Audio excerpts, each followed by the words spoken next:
we'll once again move ahead with another session of discussion. But before we do that, first of all, I'd like to call on stage Jamal Shaikh, the moderator for the discussion that is about to be conducted. Jamal Shaikh is the National Editor Branch and the New Media Initiative at Hindustan Times, who will be moderating the session. So please put your hands together for Jamal Shaikh. Good afternoon, ladies and gentlemen. My name is Jamal Shaikh and I'm your moderator this afternoon.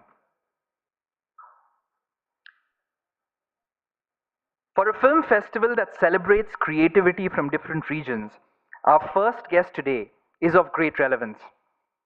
For about 2 decades ago, after he chucked his engineering job in the US and returned to India to pursue filmmaking, he made waves by presenting his home city in a manner that made it instantly appealing to the young. Hyderabad Blues, ladies and gentlemen, is one of those iconic films in Indian cinema that changed the perception of India's city of the Nizams to one that was youthful, fun, and very, very cool. Since then, he's made several films that have pushed the envelope of thought. Teen Diwarein, Door, Iqbal, Dhanak, to name a few, won popularity, acclaim, and awards that he surely doesn't have space to store. Ladies and gentlemen, I'm not calling him up on stage yet. Please put your hands together for Nagesh Kukunoor.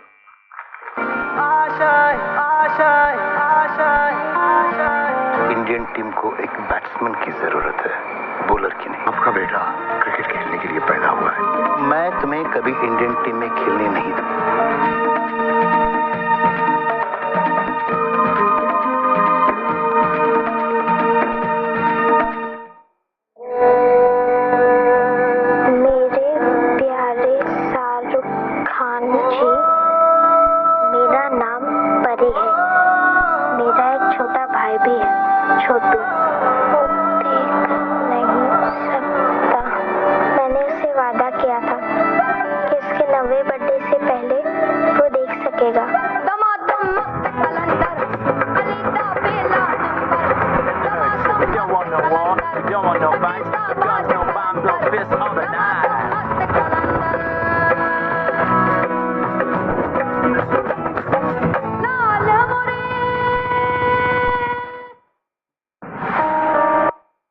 Our next guest this afternoon, ladies and gentlemen, is another person whose contribution to regional subjects has made a country of 1 billion people sit up and take note of issues that need immediate correction. Urta Punjab, many say, is not a movie, but a wake-up call, a crusade. It put the spotlight firmly on the huge drug problem amongst the youth in northern India and converted it from a regional problem to a national responsibility. His earlier films have entertained, his scripts have provided depth of character, and all his work has underlined nuances of language, thought, and thinking of India's different regions.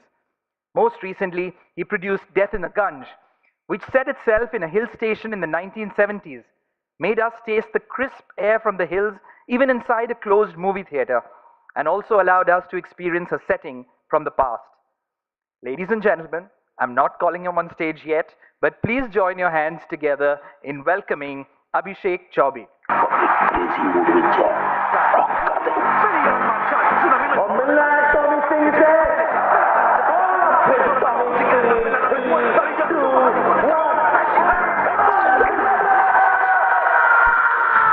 Tommy ਨੂੰ ਹਾਜ਼ਰ ਕਰੋ। Tommy? ਉਹ ਤੇ ਕੱਲ ਰਾਤੀ London ਚਲਾ ਗਿਆ।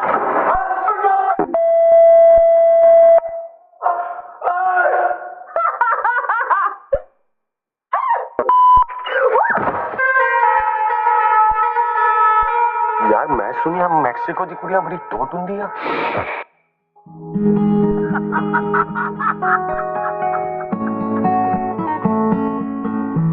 कुछ दिनों की बात और है, बस फिर अपने गांव में पीपल तले पा देंगे और नदी नारे हगने जाएंगे। क्या डंडी डंडी हवा लगेगी पिछवाड़े में।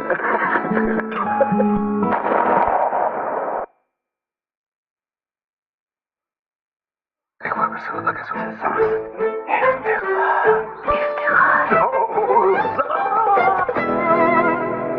हम नवाब लग रहे हैं कि नहीं? लग तो रहे मगर है नहीं।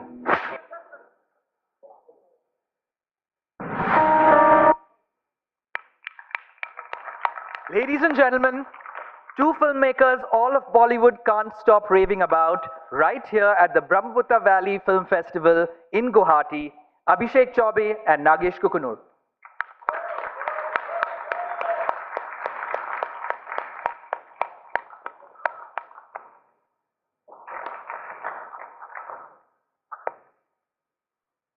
First up, welcome Nagesh, welcome Abhishek. Thank you for being here.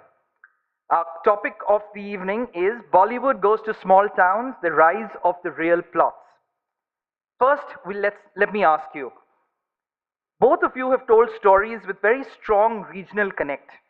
Do you think the unique characteristics of regional ideas get lost in the popularization of Bollywood storytelling? I guess as the senior, I need to go first, but I haven't actively ever considered what the right way or the wrong way to make a film is, because most of the times as filmmakers, we really don't know what the outcome is. You just go with a certain sense of intuition, and wherever that leads you is the right place before the release.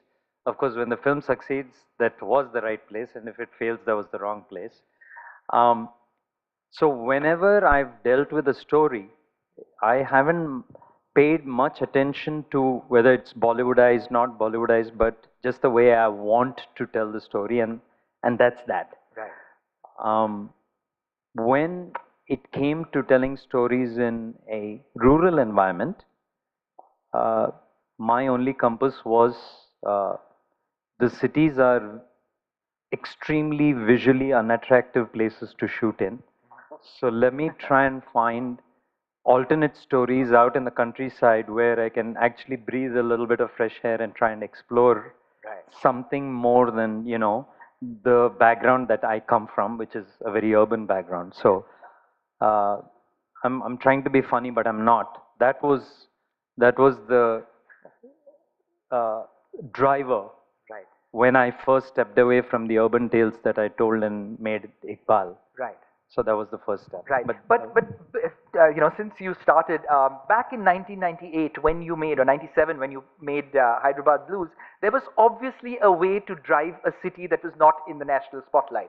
It was in the spotlight for royalty, for food probably, but not for the young, hip, cool, you know, US returned, you know, Yankee-like youth. You made it cool, and that was in the last century, right? You obviously had some thought going behind that. See, I think when filmmakers know very little, they make really good films. I won't say really good films, really honest films. Right. See, not always when you're privy to the way an industry works and the way things function, that's not necessarily good information to have. Right. So when I was just a chemical engineer in Atlanta doing my own thing, there was a certain worldview, and I was very driven by American independent cinema. So I brought that with me to tell the one thing that they say in Hollywood, which very few people follow, even though they say it, is write about what you know. And I, of course, disregarded it and wrote a really horrible thriller script called Venom, which so far hasn't been made. Okay. And then I came to my senses and I wrote about Hyderabad Blues, a milieu that I knew well. And so I knew nothing about the environment. I wrote about what I knew. Right. And that, luckily for me, I wouldn't be here today, struck a chord. So it didn't come from any thought out, like, you know, I should give this a cool vibe. I'm influenced by these filmmakers. It was just this story that I knew, the background that I knew. Right. Well, fantastic. You have been a pioneer in putting regional India on the map, and thank you for that. Right. Abhishek, you come with very, very strong regional sensibilities. All the characters in your films, the ones you've directed as well as the ones you've scripted earlier, have a flavor of the place they come from. How much do you love or hate, and please be honest, the Punjabification of popular Bollywood movies? Well, I did that in my last movie, so well, you know, I think that's happening because a lot of filmmakers and a lot of film producers have that heritage themselves. So they tend to show their own milieu and their own world. I think that's okay with that, but it's happening too much in Hindi film music, which is a little bit of a problem. Um, but I think, I mean, while growing up and watching movies, Hindi movies were set in this, stuck in this timeless, nameless, placeless kind of a world, and people used to speak a language that only existed in Hindi movies, didn't exist on the road, on the street, in homes. And I think it's part of our creative evolution as filmmaking industry that now there is a very strong sense of place in our cinema. And it's not just small town. Even I mean, like the way a lot of filmmakers from Delhi are talking about Delhi. I mean, now you can actually tell a Delhi movie if it's set in South Delhi or it's set in any other part of Delhi. So a strong sense of place has come. Strong sense of the local has come. I think that's a good change. When it started happening, like with Nagesh's film, and in the early 2000s, like with Vishal and all, everybody started doing that. Uh, the trade used to look down upon it, and trade used to have some sort of a problem with it. However, now it's been appropriated by the mainstream, and you have, bona fide hits, which are very, very deeply entrenched in the local milieu, and I think that's great. Right. But, as filmmakers who look for depth in their characters, there surely must be some good movies, probably, that you've watched, where you've seen the popularization of the character, and has anything like that stood out and rankled you, maybe? Said that, I mean, it's a great movie, but why is this character speaking in this way or being as popular as every other film hero is? Well, in the sense, a character speaking a certain dialect and all of A that? dialect or the very generic way of talking. Yeah. Yeah, I mean, back when it was generic, it was a problem. It used to rankle me, I mean, people are talking in a language that doesn't even make sense. Who talks like that, I mean, they used to use very highfalutin Urdu sometimes, and dialogues that used to come from Parsi theater. I mean, that kind of feel that used to have, and it used to be alienating for a film viewer like me. But now that it's been appropriated by the mainstream, like I said, now we are taking it to the other extreme, where every character from a small town has to be quirky, or has to be, mazedar hona chahiye. That kind of a thing we're doing with it, but so be it. I mean, let's see where it goes. Yeah. Nagesh? I actually came from the other side of the pond, literally. In the years leading up to making Hyderabad Blues, like I said, I was very strongly influenced by American cinema, but there was also another side that was making films loosely set in or about India. Some were Indian filmmakers living abroad, and some were the British filmmakers who had the Raj hangover. And one of the things that used to rankle me the most at that time is when they made their films about India, and predominantly the language of communication was English. Everyone in the movie spoke English. A servant cleaning the household was talking English. And it's very irritating. Yeah, it would drive me bananas. So one of the things which I went the other, and this is why I'm saying, when you know so little, that at least you tend to make honest stuff. That when I made Hyderabad Blues, if you go to Hyderabad, you hear three languages all the time in amongst middle class Telugus, which is Telugu, Hindi, or the Dakhini, which we speak in Hyderabad, and English.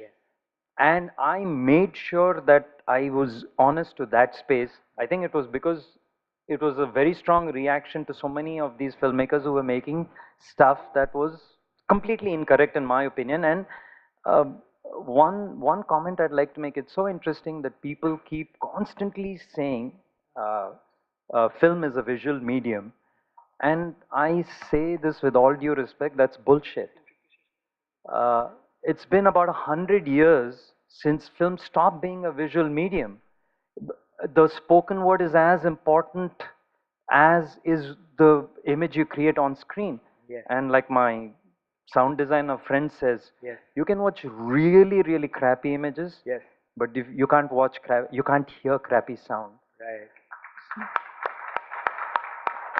So, and that is the truth. So, having said that, if you don't pay as much attention to the words coming out of your characters' mouths, it is doing a huge disservice to the environment that you're creating. Fantastic. Well, thankfully, those days are behind us. Hopefully, at the cost of leading Hindi film heroines doing bad Gujarati accents, we will probably put that behind us and move on to the next. We haven't touched lot of Punjabi girls doing really terrible Telugu accents, but Well, that's something to watch. Maybe there's someday we'll look back and laugh and have a good laugh at that genre, at that generation. Why did it take as long as it did for Indian cinema, which is otherwise fairly evolved, it's a big industry, to start recognizing this diversity, this uniqueness, this nuance that comes from different parts of the country and adds its own character and depth to the characters and the stories?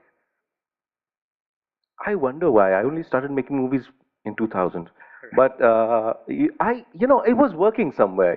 I think one of the reasons this change is happening is because of the filmmakers themselves. I was doing recently. I was just doing a study with a friend of mine about the history of Hindi cinema, and after we studied we studied every decade and the evolution that happened through it. And then we went back to his, and I asked him, let's look at the top filmmakers of each decade and let's see where they come from. What is their heritage? Where do they come from? And except for very early on, in the 40s and the 50s, later a lot of filmmakers came from within the industry. They had some, their heritage was from Bombay, from the industry. But of late we have started, and this was a general rule, there were exceptions of course. But now, in the last 20 years, we've started a lot of filmmakers who are coming from Middle India, coming from small town India, Middle India, and they're coming with their own stories, their own experiences. And yes, the world is changing, and post-civilization and all of that is going on. But I think the biggest agents of that change have been the filmmakers themselves. Right, right. I have a slightly different take because Hindi is not a language I grew up with. Hindi was always another language, right? And I think that's what happens when you deal with India as a whole, because there is a natural assumption because it is our national language and as mandated by the constitution, but it's not a language which most of us relate to. So it wasn't until about possibly Iqbal, which is barely 12 years ago, that I actually didn't realize that there were so many Punjabi filmmakers in Bollywood. That Vishal and all are coming with a completely unique voice. I didn't know any of these things. As far as I was concerned, and all my friends in Hyderabad were concerned, that was a Hindi film. Right. It didn't make any difference to us, the accents, the nuances that you're talking about. So now, if you're asking me for the right background of my characters in Telugu, I can tell you which part, loosely, I can tell you which part they come from in Andhra Pradesh, or now we have Telangana and Andhra Pradesh. So what I'm saying is, a lot of us, and a huge part of this country watches Hindi cinema, but really doesn't know the nuances. Right. And now, the filmmakers, the answer he gave is absolutely right to the people who know Hindi cinema. Right. For the rest of the country, it's almost irrelevant. Very interesting point. It's the diversity, and for everybody to understand and look at things in the same manner is not always the same, which is absolutely a fantastic point. Now, so we've bitched a little bit about the heroines. Now let's actually be a little positive. And two directors here. If I were to ask you to pick a character from one of the recent films that you thought represented a region well, that did a good job, ideally not from your own films, because we understand you love it. Off the top of my head, I'll give you an example. Ranveer Singh in Band Baja Barat. I'm a Bombay guy who lives in Delhi, and I thought, and he's a convent-educated, English-educated guy from Bombay who did a slightly obnoxious Delhi guy very well. Who do you think did a good job in recent times? That's a great photograph, by the way, if the photographer's there. We're both putting on our directors' faces. A lot of times on set, when you're asked like 800 questions every minute and you really don't know the answers to a lot of things, this is the pause. Hopefully that's not a reflection on the performances we've had in the last few years.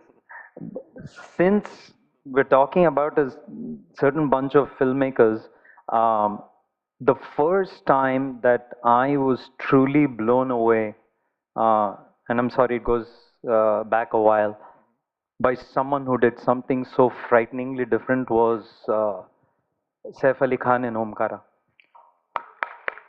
It, for me, it was one of those landmark roles that I know for a fact that I'm going to carry for a very long time, and enough stress cannot be uh, placed on the fact that I'm assuming he got the dialect right. I'm checking, I was one of the writers on that. Yeah. but he got the dialect right? I mean, and Yeah, dialect was perfect. pronunciation and everything. Yeah, it was just absolutely phenomenal. Fantastic. Well, I think the entire ensemble in Vasipur, yeah, the feel of the place in that film was very strong, and the characters really came across as as if they were from Dhanbad or Vasipur, and many of them weren't. I mean, they were not even from that region. So yeah, that came out beautifully. Yeah. Right. Fantastic. Both great movies, Saif Ali Khan and Omkara and The Gangs of Wasipur, all of them. So I know I need to open up the discussion to the audience, but I'm going to probably ask just one more question before I do that. In different parts of India, the value systems differ hugely.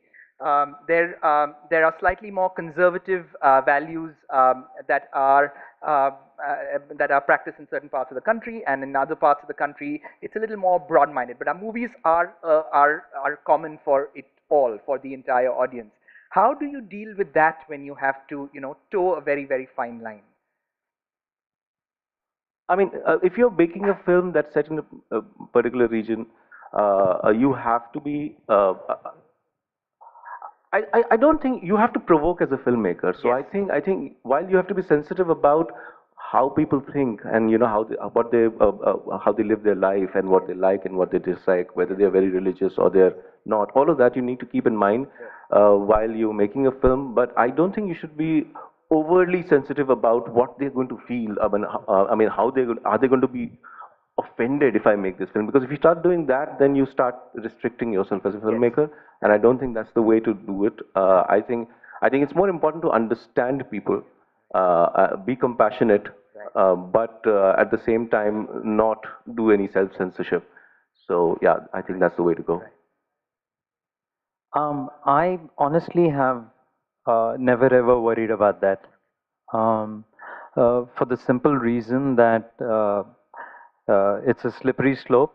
You start concerning yourself with, and the thing with this country is it's so vast and so complex. Uh, you'll need to make a movie that works only for one mohalla. Right. So the best thing is, block out all the things that are just noise and irrelevant, because whatever problems you face at the time of release, you're going to face irrespective of what your intentions were. Just try and serve the story. Right. And sometimes that noise before release, good or bad, is good for the movie. Oh yeah.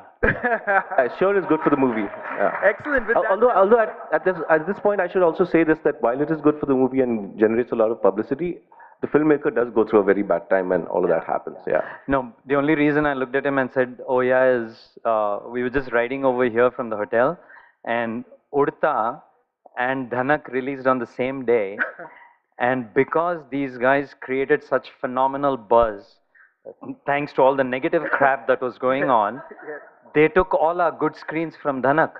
right. So the distributor at the very last minute jacked us. So we got like third-rate shows because Udta was the one that was going to really fly, no pun intended. Ladies and gentlemen, now I'm going to open it up to the audience. I think there are going to be a lot of hands that are going to go up. Who wants to have the first question? Right there in the center of the auditorium. My name is Rishit Agarwal. I'm from Assam. I recently came from Anupam Kher Actor Prepare. I did my diploma in it.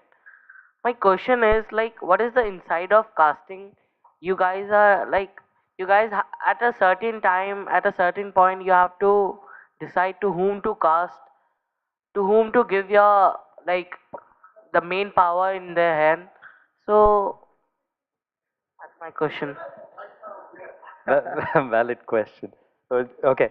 Um, uh, for the most part, last night only we were talking about intuition versus instinct.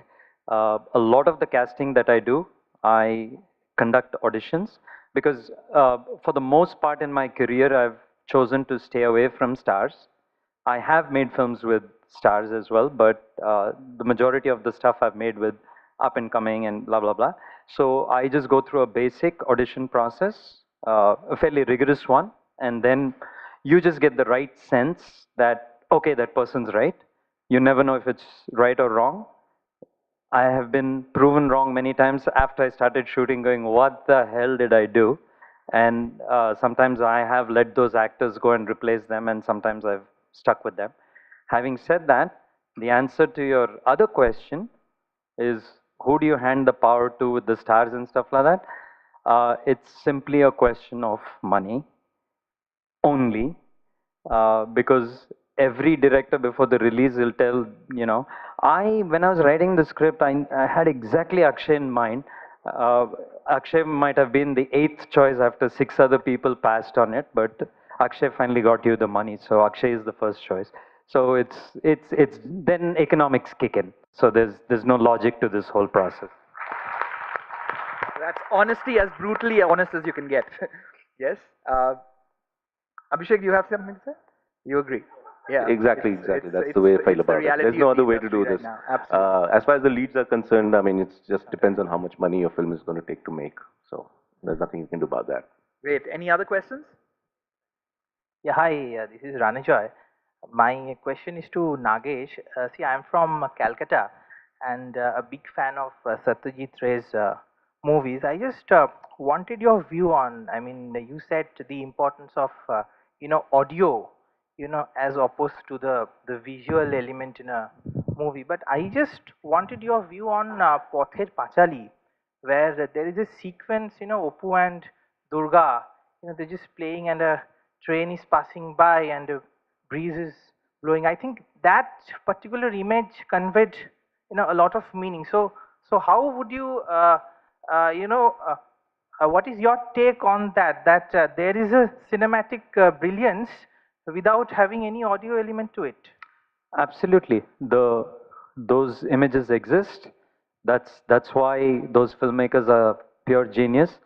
But you can't run those images without sound for 2 hours. At some point, and please understand that those filmmakers have used the lack of sound as a device to generate that kind of magic. Sometimes all you need is the sound of the train. But kill the sound of the train, kill the breeze that blows, kill maybe the sound of the anklets of the kids playing, and then see what happens to the image. It all dies. So sound is an extremely integral part. Otherwise, we'd all be looking at photographs, trust me. Yes, there's someone in the center on the right hand side. Yeah. Namaskar, I am Gaurav Gautam, and it's wonderful to have both of you here. My question is, since you are from Mumbai, Delhi side, and you have made a movie on Punjab about that intake of drugs problem in Punjab, in Assam too, behind the scenes, the same problem is there. Do you think a film needs to be made with the title Udta Assam?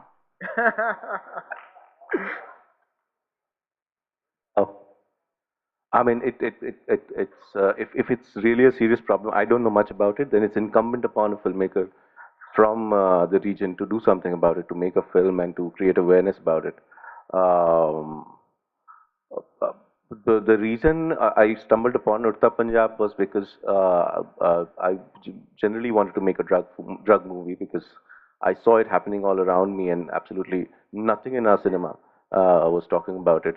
And it just so happened that I met my co-writer Sudeep, and with the characters that I had in mind, we talked about it, and he came up with the idea that setting it in Punjab would be a great thing to do, and that led me to reading up about Punjab and to understanding the extent of the problem. Because what made it interesting was that it was not just, drug abuse in this in these numbers, it is a social problem. It is a political problem. And that's what made the film interesting to me. And if all of those things are there, as you say, in Assam as well, then yes, why not? I mean, let's do it. Good evening. My name is Shubha. I've come from Lucknow, and I had a query around Nagesh. This is for you and Abhishek. If you could also pitch in, more the merrier. So, especially for creative minds who've been bred in the urban scenarios or localities, when we proceed to finding stories in, say, the rural areas, uh, we should not, as you said, not really think too much about what people are going to think, but to ensure that the authenticity of that the rural area is maintained. What do we do? Because I've been here in Guwahati for about 3 days and I've heard many versions of the city. So if I had to make something in Guwahati, how do I ensure that the authenticity is not compromised? Because I have no background of Guwahati. See, it's a very individual call. To what extent do you want to capture the authenticity? And the best way I'll give you an example is something that I made, because I made these choices while I was writing and directing them. When I made Door, I had two very contrasting women from two very contrasting backgrounds, one from Rajasthan and one from Kashmir slash Himachal. And while I do all my scripting in English, including the dialogues, then comes the question of, where do I want to take it? And for all my films, Door was the point from which all my films, I just have adopted a very old-fashioned pan-Indian Hindi slash Urdu. So I could be accused of filmmakers who are much more authentic to their milieu, saying that that's a bloody compromise, a Rajasthani woman doesn't speak like that. But given the fact that all of filmmaking is a compromise, I don't feel it's anything more than a tool to get my story across. And mind you, I'm the same guy who just complained a little while ago about a servant speaking in English, right? So, but what I'm trying to say is, when a Rajasthani speaks Hindi, it's about 70% of another Rajasthani can clearly make out if the person's from Rajasthan or not, right? I'm willing to make that compromise so as not to restrict the other section of India from enjoying it. If I were to go back and make Door again now, chances are I'd go more Marwadi than I would Hindi. So we make continuous choices based on a certain time and space, and sometimes we live with them after they're made, sometimes we don't. So I don't know if that adequately answers your question, but it's a very, very personal choice is all I'm saying. No, it does. I think for a creative mind, it's always a battle of intelligence versus creativity. And I would pick on creativity, as loosely as we use it, what your gut tells you. Just try and sound intelligent. Everyone will buy anything. Thank you, Nagesh. We'll go to the lady here in the fourth row. Can we have a mic for her? Good evening, sir. My name is Ima Faiza Khan. I'm from Guwahati.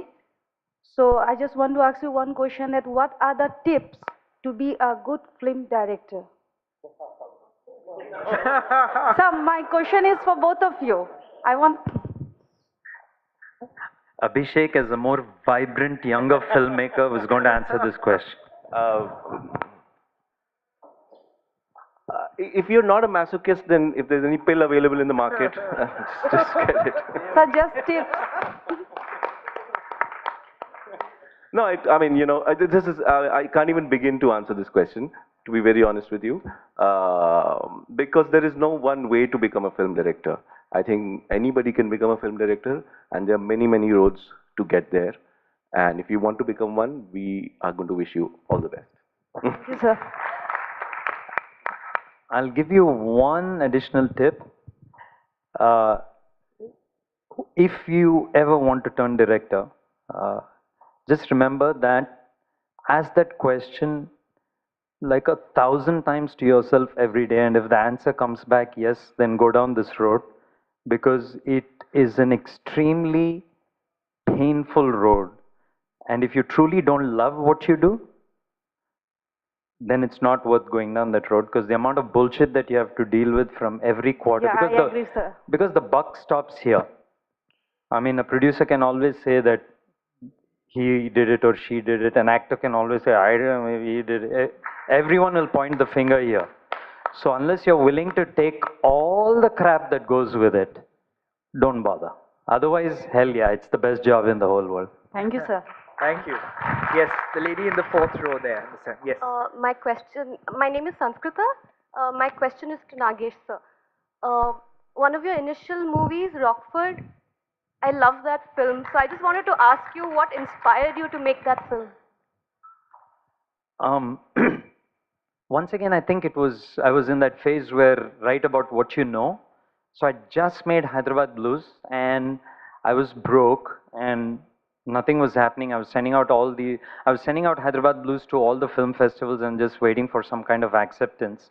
And while I sat there, I said, what else do I know? And obviously I lived in a boarding school and I always wanted to tell that story. And my mother luckily had preserved 3 diaries that I kept in boarding school. So I sat with those 3 diaries and I wrote Rockford. There was no other purpose behind it. I just opened the diary and it was like totally down memory lane, and it was a fun, enjoyable writing process while sleeping on my friend's floor.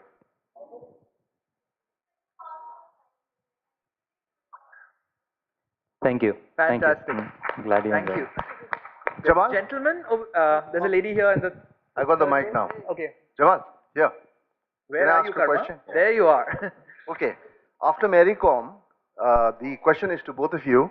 If there was a biopic to be made on football, our former football captain Bhaichung Bhutia, and you were giving no options, and you were told that you have to pick a mainstream Bollywood star to play Bhaichung Bhutia, who would it be and why?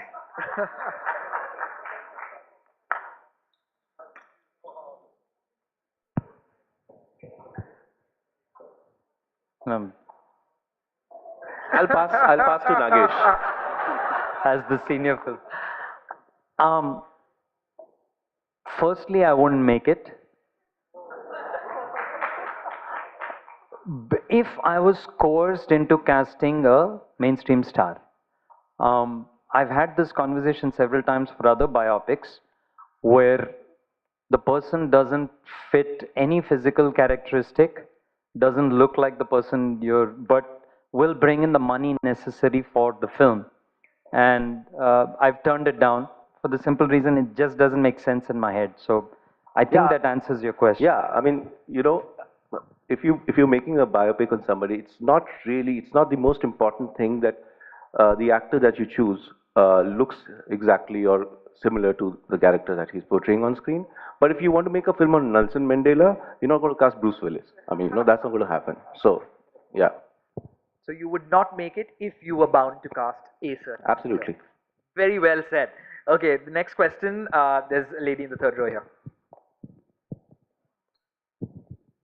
Hello, sir. My name is Anka, and I'm from Arunachal Pradesh, a huge Bollywood buff. And I watched most of your movies. This question is to Nagesh, sir, and I would like to ask you, I've seen your movies Rockford and Lakshmi. So Lakshmi was an intense movie for me, and then I was probably one of the only person from the audience clapping when the thing gets chopped off. So it was a very intense scene, and also I think you played it really well. So my question is, I crossed my legs when you mentioned that. Well, so my question to you is, since you do directing and acting both, so how do you manage that? Are you in 2 mind spaces, or how do you function? Directors are schizophrenic anyways to begin with. But no, jokes apart, I trained for an actor for almost 3 years, and I have no quote-unquote formal training as a director. So it was while I was training as an actor, I realized very quickly that I wanted to be a director. So it was a pathway to that, but those 3 years taught me at least how to handle actors. I don't know if I learned anything during the process, but when I was going through that training, especially in the theater that I was training at in Atlanta, I realized that I could separate myself from the scene work and actually think as a director. So at that time, I didn't, I mean, this was way before I made Hyderabad Blues, almost 4 years before I did. But I would ask the actor after we finished the scene if it was okay for me to offer any suggestions on how to make the scene better, as in, where, and most of the times the actors would say fine. So I guess my mind was constantly working as a director. So in the times, and mind you, I came to Lakshmi after almost about 8 or 9 years of not acting, maybe 10.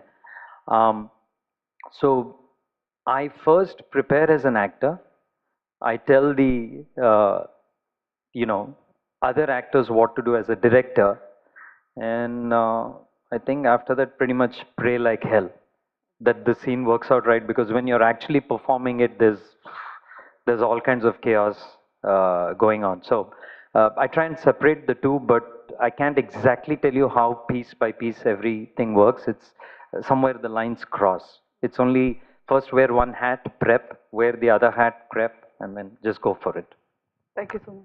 Fantastic. Some really, really honest answers. Who has the next question? We have just time for a few more. The gentleman there had a question in the center. Good evening, sir. Good evening, sir. My name is Abhishek Bardhagur. I'm from Guwahati. Sir, a question for you. As a director, always you used to have some kind of setbacks. Like what I mean to say, when you are going through a big project, so you have to deal with the society, both media. Sir, as a director, how you deal with all the stress when everything goes wrong? To both of you. I do yoga. Yeah, that genuinely helps. I mean, yoga and yeah, so that you do, and generally try and forget about filmmaking when you come home. I have a dog, so that's a stress buster. Oh, I didn't know the answer was that literal. I thought you were looking for something deeper, like blocking out and stuff like that. That's why I let him have the first while I was trying to prep for the answer. But I actually do yoga as well. I also work out like a maniac, but the simple reason is to try and block out Bombay. It's always ironic to me how a city so cramped, so polluted is, I won't be harsh, I'm just being honest, is this cradle of creativity. When I look outside my window in Bombay, I'm constantly thinking, there's another building 10 feet from me. And I'm saying, how is one supposed to look at this and actually generate something, beautiful or, so yeah, it becomes a little bit of challenge, but I think I'll stick with yoga. Fantastic. The gentleman in the center had a question there. Can we have a mic there? In the fifth row? Yeah. My question to Nagesh sir, what is your working experience with Mr. Akshay Kumar? I'm a big fan of Akshay Kumar, and please sir, please do a film with Akshay sir based on Assam. Oh, you got some serious specifics. You want Akshay, you want me, I'm assuming. You want Akshay, you want Assam. Arey, yaar, come on, this is like variables all over the place. Well, at least with Akshay, I don't have to give the careful Bollywood answers like, he's always a dream to work with and ta-da-da. I've said this since the very first day I worked with Akshay, and I'll still say it now. He's one of the easiest actors to work with. He comes to set on time. There is a certain pattern to how he works. You play in that pattern if you want to work with him, and things are wonderful. It's as simple as that. So while shooting 8x10, it was one of the breeziest shoots. Once you gauge your actor and you know what he or she can do, then it becomes and if you're willing to live with that, then that becomes a very easy process. So Akshay is one of the easiest actors I've worked with. Thank you, sir. So Nagesh, I need to know, since you're being put in the spot today and you're handling it really well, right? If you were to remake Hyderabad Blues with mainstream actors today, who would you cast? Yikes. Damn, I don't even know where to begin. No, honestly, I don't. See, I honestly, I never even. A few times it happens, but most of the times, even when I'm scripting, I never think of any of the actors around me. I don't write stuff. For people. Yeah, I've never have done that. It's only after I finish the writing process do I start thinking about, you know, the economics and what happens and all that. So I genuinely don't know. I can't even come up with a clever answer. Right. Or a funny answer, sorry. Abhishek, your turn. If you were to pick one region from India, one city, a small city, that you would be excited to represent, either in a movie or through a character, or you know, as an important part of your narrative, of your story, which one would it be? It's always hard because I mean, you know, there are many of them, and the one problem that I face is because I make movies in Hindi, and I have this huge issue that if I were to say set something in Tamil Nadu, how would to suppose it's about, I mean, like what I did in Urta Punjab, when we were writing it, and there are these two cops, I mean, you know, middle-level cops at a Nakabandi, how am I going to have them speak Hindi? Because it's just, I mean, I can't believe it. I mean, I can't even think of the audiences right now. So that is a problem that I always face in my movies, and I feel, and I just hope that we get into a situation where we are okay with watching movies with subtitles, because that will be a big help for me as a filmmaker. So although there are many areas where I would like to set, for example, Darjeeling is one place where I would really want to set a film. For now, I'm restricting myself to Hindi-speaking areas because I'm a Hindi filmmaker. Well, thank you very much. I'm going to add one thing to help Abhishek out in this very public forum. There's a Telugu filmmaker called Puri Jagannath. You should do what Puri does. So there was a film, I think recently, a Telugu film that was set in Romania. And so at the start of the film, Puri came onto the screen. It's a recorded shot, and he said, "This is set in Romania, and we don't know their language, so everyone's going to speak Telugu." And the movie began. And everyone, the cops there, everyone was talking Telugu. So there was no stress. Audience enjoyed the film. We got to learn from all this. We're stressing out about characters and backgrounds and stuff. Fantastic. We'd like to keep talking, but we are already about 15 minutes over time, and I'm being told to wrap up. So guys, I am a newspaper magazine editor, and I go looking for headlines in my interviews, and I've got so many headlines in this conversation today, right? It's been fantastic. There's been a lot of honesty. It was great fun, and thank you. I hope you're going to meet all the filmmakers after this, and you know, have a good evening. Thank you. Thank you all.